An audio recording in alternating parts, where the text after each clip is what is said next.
All right, guys, we're here to talk practice reports. Apologies for coming to you later in the day, but I figured, son, we got to talk about it still. Like, why not? So, even though we're late to the party, you may have already known, but let's talk about it. Brock Purdy did practice again today. He was a limited participation today, but honestly, it does feel like we're going to get another Mac Jones start. I do know there's been kind of some conversations been going around. I think Matt Barrows heard something along the lines of, from an internal source that obviously Brock Purdy took a step back with his turf toe injury after the Jaguars game. Obviously, we've noticed that he's been out for multiple weeks. And, that's one of the drawbacks of trying to go out and play when you're not 100% healthy is you can re-aggravate. So that seems to be the case with what has happened. And so as I have talked about, as many have talked about, I do think it makes the most sense to make sure not only is Brock Purdy 100%, he almost has to be like 110%, that he is good to go and healed from this injury, because again, I think we've seen with Joe Burrow and with Brock himself, if you're not ready to go and you can't, and we've come to find out it's his right big toe, man, that's where all the power travels through. When you're planting and you're rotating your hips, it is all coming and flows through your big toe. Your inseam and your big toe is where most of your power comes from as a quarterback. And if you can't get on that big toe, what happens? The ball might sail on you. You might overcompensate by using your arm and not your base enough. And you see the flux. We saw that in the Jags game. That's why people were freaking out. It was like, yes, there weren't good quality. There were some bad throws in that game, but when you really rationalize the fact that he clearly wasn't healthy, that's why. So, what that means is we want to make sure Brock Purdy is healthy, so I wouldn't be surprised if we see another week of Mac Jones, and why not? Because Mac has been playing great. And I love it. There are going to be people who are either going to spin quarterback controversy, or maybe not even try to spin it. Maybe just genuinely having those questions like, well, if Mac Jones is playing this well, do we just keep rolling with Mac Jones? And that to me is a valid question. But I do believe it is a pretty simple answer right now. Maybe in the future it's a more complicated answer. But just based on the circumstances, as long as Brock is fully cleared like we just talked about, 110% healthy, then you give the keys back to Brock Purdy. John Feliciano was asked this question point blank period. He said, You thank Mac Jones for everything he's done, and you give the keys back to Brock Purdy because Brock Purdy is the leader in this locker room. He is the quarterback. That's the guy that the whole team rally around. Doesn't mean they don't do that for Mac Jones either. I'm just saying, in that locker room, they know who QB1 is, and it's Brock Purdy. So that's what you do. And then if Brock Purdy comes back and he looks like a shell of himself, and he is not playing good ball, then we have that conversation. But right now, it's very simple. If Brock Purdy is 110% healthy and ready to go, he plays. That's it. But I don't think he's there yet. To me, he's probably like 90%, maybe 95%, which in most cases you go in the NFL. There's a lot of guys out here playing at 80%, 70%.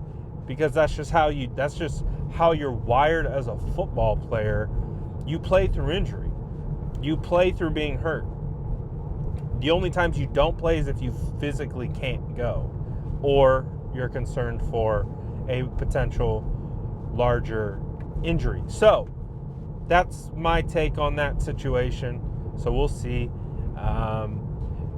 We do have Deommodore, Lenoir practicing off to the side field, which isn't great. He's dealing with a quad bruise. Kyle Shanahan today mentioned that he is hopeful that Deommodore, Lenoir will be good to go, and was kind of hopeful that he would have returned to practice today. So that kind of shows an indication that Deommodore is truly day to day. So there is still a chance that he can play. So we'll be looking for a limited participation by Deommodore in Friday's practice. If that is the case, I would feel pretty confident that he would be good to go for this upcoming game.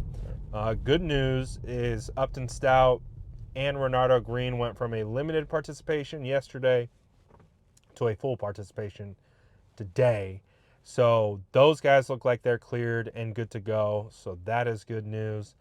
The unfortunate news, and this is honestly kind of crappy, is that Ricky Pearsall is still not practicing, which I would say he's definitely not going to play this week, because even if he does turn in a limited participation tomorrow, it's like, is he in shape? Is he in football form? You're dealing with the hamstring. If you're not putting in like multiple days of practice to test it, do you want to just go 100% in a game that kind of feels like the perfect recipe for re-aggravation? So it just stinks, We know that soft tissue injuries are tricky. They linger. I'm not blaming Ricky himself. It's just the unfortunate situation at hand. Is we all know what it is. The best ability in the NFL is availability. And when you're not available, you can't make plays for your team. You can't help them win. And again, I'm not blaming Ricky Pearsall at all. It's just an unfortunate situation that now looks like he's about to miss another week, when I think the 49ers were hoping to have him back like 2 weeks ago. So we're going to have to see how that one pans out. Obviously, the injury to Bryce Huff is unfortunate because he's been playing well for the San Francisco 49ers. Obviously, with Nick Bosa being out, no Fred Warner. The 49ers obviously haven't made any trades.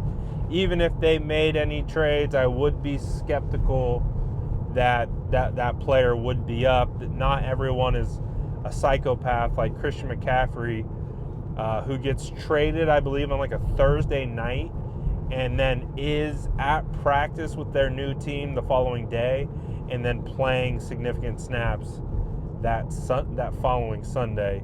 Only CMC is psychotic enough to do that. That's why he is your NFC Player of the Week and an MVP candidate so far. So shout out CMC. He's not real. He's AI. He's something. I don't know. But I love him. Also, in regards to other injuries and other situations with the San Francisco 49ers, I think it's pretty apparent, like I mentioned, that I do believe it will be Mac Jones at quarterback this week. Even, one of the 49ers social accounts, you can tell a little bit by looking at how the 49ers post of kind of what they're thinking. And you can be like, no way, they're just social media managers. And I'm like, yeah, well, I think there's certain channels that they have to go through to get certain things approved to post. And, you're not going to be wanting to post a bunch of Brock Purdy stuff if he's not going to play. And on one of their posts, it was photos of practice today.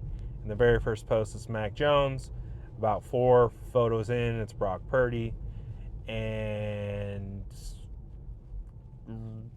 take it for what it's worth. If Brock was going to start this week, I truly believe he would have been the first posted. But, we'll see. We'll see. So, but again, I think it's going to be great. For Mac going against the Texans. The Texans have definitely been underperforming this year. So again, it's not like a super, super dire situation. And Mac has just been playing well enough that I'm not concerned about it at all. So ride with Mac. Let him continue to do what he's doing. He's doing great stuff. Again, had the opportunity to meet Mac Jones. Super cool at a private autograph signing. Him and Kendrick Bourne. It was so fun to watch those two guys interact because obviously they're great friends. And yeah, Mac's a cool dude. And, you know, I think he's planning on playing this week. So, I don't know. You guys let me know what you think. Let me know in the comments below. And as always, make sure to like and subscribe for more updates.